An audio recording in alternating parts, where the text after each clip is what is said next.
Alright, so question given है हमें, इसमें कह रहे हैं a force F is equal to 2x J cap. तो देखिए मतलब ये y एक्सिस के अलोंग लग रही है, जे कैप से पता चल रहा है J cap is the unit vector along y axis. आगे कह रहे हैं this much newton acts in a region where a particle moves anti clockwise in a square loop of 2 metre in XY plane as shown in figure.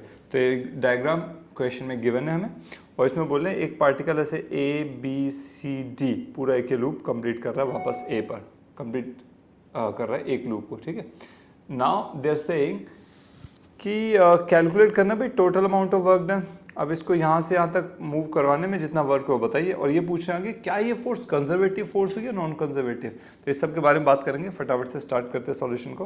तो देखिए answer सबसे पहले हमें समझना पड़ेगा, देखिए जो पार्टिकल वो जा कैसे रहा है। सो इसमें जो वर्क होता है, यहाँ पे देखता हूँ मैं, work is equals to F.S होता है, ठीक है। नॉर्मल क्या होता है, फोर्स और डिस्प्लेसमेंट का डॉट प्रोडक्ट। अब यहाँ पे मल्टीपल डिस्प्लेसमेंट्स हैं छोटी छोटी, तो हम ये कह सकते हैं ds हो रही है डिस्प्लेसमेंट। तो यहाँ पे वर्क डन को आप ऐसे लिख सकते हो कि integration of F dot ds, मतलब छोटी छोटी डिस्प्लेसमेंट्स जो ds है, ये ds होगी एक, ठीक है, फिर ds फिर ds फिर ds, इनका इंटीग्रेशन, ठीक है। अच्छा ये कहाँ से कहाँ तक, A से B जाएगा, B से C जाएगा, C से D जाएगा, D से A।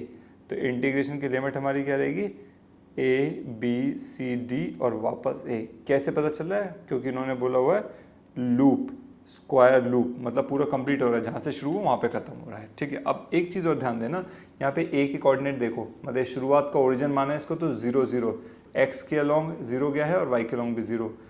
B के कोऑर्डिनेट देखो, X कोऑर्डिनेट 2 है और Y 0 है। क्या ये पार्टिकल ऊपर गया है, नहीं, ये straight away X direction move किया, तो X डायरेक्शन में यहाँ से यहाँ तक 2 मीटर इसने कवर किया, क्योंकि गिवन है हमें ये भी 2, ये भी 2, ये भी 2, ये भी 2 मीटर गिवन है क्वेश्चन में। और इंपॉर्टेंट चीज़ देखो, Y एक्सिस की तरफ ये A से B तक तो नहीं गया ना, इसमें तो खाली एक्सिस में मूव किया, इसलिए Y कोऑर्डिनेट 0 है।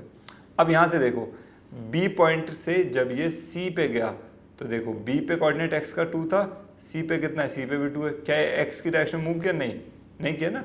B से C तक तो केवल ये किसमें हुआ, Y 0 to 2, X तो यहाँ पे आकर रुक गया है, ठीक है। तो Y कोऑर्डिनेट यहाँ पे 0 था और ये सीधा 2 पे पहुंच गया ऊपर, ठीक है। उसके बाद इसने वापस नेगेटिव डायरेक्शन मूव करना शुरू किया X में, 2 से वापस 0 आ गया है, X देखो Y एस्टिज है, और फिर यहाँ से D से अगर नेगेटिव Y डायरेक्शन में 2 से 0 पे आ गया -2, ठीक है। तो ये एक्चुअली इसका पूरा लूप का मोशन हुआ। अब इसको समझते कैसे करेंगे। I will proceed further. So work done is equals to integration of F dot ds, ठीक है। F हमारा है 2x j कैप, ठीक है। अब इसको हम ना मल्टीपल पार्ट्स में इंटीग्रेट करेंगे, 2x j cap into ds, जो यहाँ पे मान रहे हैं स्मॉल डिस्टेंस है या स्मॉल डिस्प्लेसमेंट है, ठीक है। मान लो उसकी वैल्यू कितनी है, हर एक के अलोंग लेते हैं, तो ये जाएगा A to B dot ds का दोनों है, ठीक है। उसके बाद प्लस में इंटीग्रेशन, अच्छा एक और चीज़ यहीं पे सॉल्व कर लेते हैं, एक स्टेप बच जाएगा, डॉट ds, यानी कि क्या होगा, दिस डॉट ds क्या होगा, ds का वैल्यू और यूनिट वेक्टर, ये तो मैग्नीट्यूड होगा, यूनिट वेक्टर चाहिए। अब देखिए A से B जा रहा है, A से B जा रहा है, किस x या y या z किस में मूव हुआ है, x में मूव हुआ है, तो ये i कैप आएगा यूनिट वेक्टर इसका, तो आप लिखेंगे ds i कैप। A से B हो गया, प्लस यहाँ से यहाँ तक हमने कर दिया, A से B तक कर दिया। अब B टू C, फिर C टू D, फिर D टू A, मैं यही करूँगा, डायग्राम में ध्यान से देखना। सो प्लस में इंटीग्रेशन B टू D, जो B to D integration, sorry B to C integration हुआ है, वो क्या होगा, again 2x j cap dot ds। अब यहाँ पे y डायरेक्शन में गया तो j cap, ds j cap लिखेंगे, ठीक है। ये हो गया, प्लस अब एक और चीज़ मैंने बताया था, देखो ये प्लस एक्सिस है, तो ये इस डायरेक्शन में माइनस नेगेटिव एक्स एक्सिस लेंगे, तो यहाँ पे लिख देंगे हम minus integration from C to D 2x j cap dot ds। अब ये देखिए ये किस में हुआ, माइनस में आया था ना, ठीक है। डॉट ds जो हमने किया माइनस में आया, क्यों माइनस में ऑलरेडी सामने लिख चुका हूँ, या इसको प्लस लिख दूँ, यहाँ पे लिख देता हूँ ds इंटू माइनस आई कैप, ठीक है, that's you can do that. Plus last वाला d2a इंटीग्रेशन d2a फोर्स की value 2x J cap dot integration की वैल्यू क्या हो जाएगी इसमें, सॉरी अगेन ये y एक्सिस में नेगेटिव डायरेक्शन में तो माइनस, ये इसको आप ऐसे लिखो ds इंटू माइनस जे कैप, ठीक है, इससे सब इसको लिख सकते हैं। बस अब कुछ नहीं, उसको सॉल्व कर देंगे, हो जाएगा। अब देखो ये j है, j डॉट आई क्या होता है 0, ठीक है, क्योंकि j डॉट आई होता है 0, क्योंकि जे आई इंटू कॉस, दोनों के बीच में आई और जे के बीच में एंगल क्या होता है 90 डिग्री, कॉस 90 0 होता है, इसलिए जे डॉट आई पूरा 0 हो जाएगा। इस तरह से के डॉट आई, इसी तरह से जे डॉट के, केवल I dot I, J dot J, के डॉट के 1 होता है।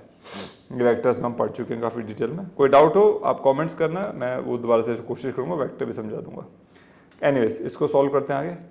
तो ये हो जाएगा इंटीग्रेशन, देखिए एक्स एक्सिस में जा रहे हैं, इंटीग्रेशन की वैल्यू जो होगी वो देखना है। इंटीग्रेशन देखो यहाँ पे एक्स वाई तो 0 है, 0 है, कोई चेंज नहीं हुआ। चेंज है एक्स में तो 0 to 2x चेंज हुआ है, 0 to 2 हमारा x चेंज हो गया है, तो 2x J cap dot ds आई कैप, ठीक है, हम इसको ऐसा लिख सकते हैं, ठीक है जी।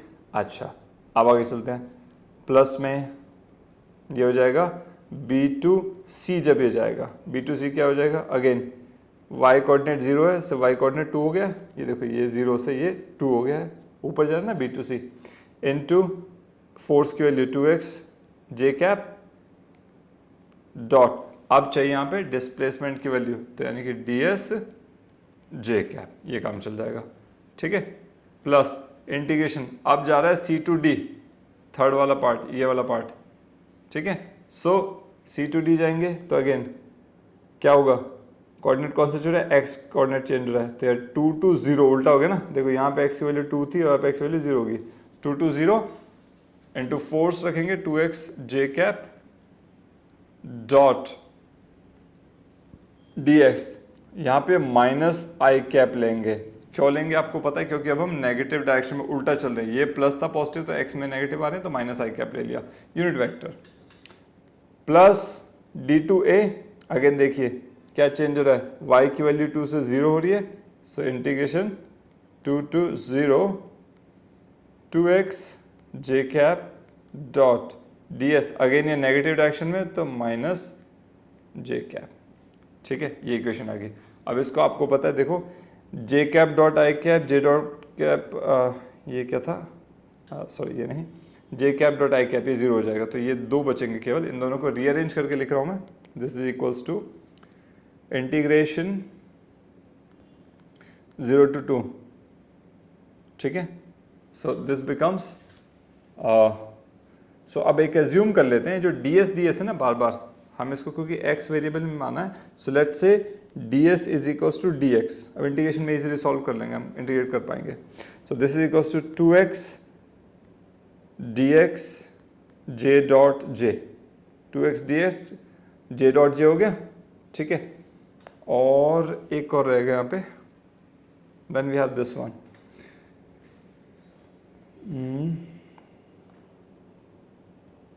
दिस इज इक्वल्स टू,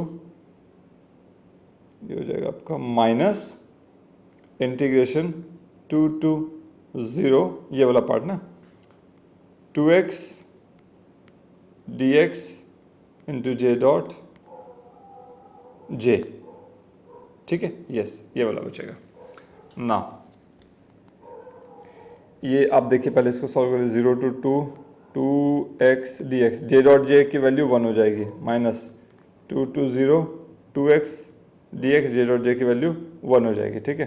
अब इसको सॉल्व करते हैं, 2 बाहर, integration x dx 0 to 2, minus 2 बाहर, इंटीग्रेशन x dx 2 to 0, ठीक है। अब इसको सॉल्व कर देंगे, it implies 2 into x D x का इंटीग्रेशन होता है x square by 2 0 to 2 minus 2 into x square by 2 2 to 0, 2 से 2 दोनों में कैंसिल हो जाएगा, ये बचेगा 2 की पावर 2 माइनस 0⁻²। ठीक है, ये तो फर्स्ट पार्ट हुआ ये वाला, माइनस सेकेंड पार्ट क्या बचेगा 0⁻² मतलब 0² माइनस 2⁻²। देखो 4 minus minus plus 4 equals to 8 joule. So this is amount of work done. अच्छा देखिए क्या वर्क जो है जीरो है, अगर जीरो होता तो ये होती कंजर्वेटिव फोर्स, है ना, लेकिन ये जीरो नहीं आया, नॉन जीरो है, इसलिए हम इसको बोलेंगे it's a non conservative. Conservative force कौन सी होती है, जिसमें वर्क डन डिपेंड नहीं करता पाथ फॉलोड पे। ठीक है, जिसमें भी वर्क डन डिपेंड करता है पाथ फॉलोड पे तो वो कहलाती है नॉन कंजर्वेटिव। ठीक है, सो this is a non conservative force. ठीक है, वीडियो को लाइक करना और अगर समझ आया, सॉल्यूशन अच्छा लगा तो कमेंट करके जरूर बताना। एंड यस यार, फर्स्ट टाइम है तो सब्सक्राइब कर लेना। ठीक है, नेक्स्ट क्वेश्चन में मिलते हैं। Thank you so much, take care.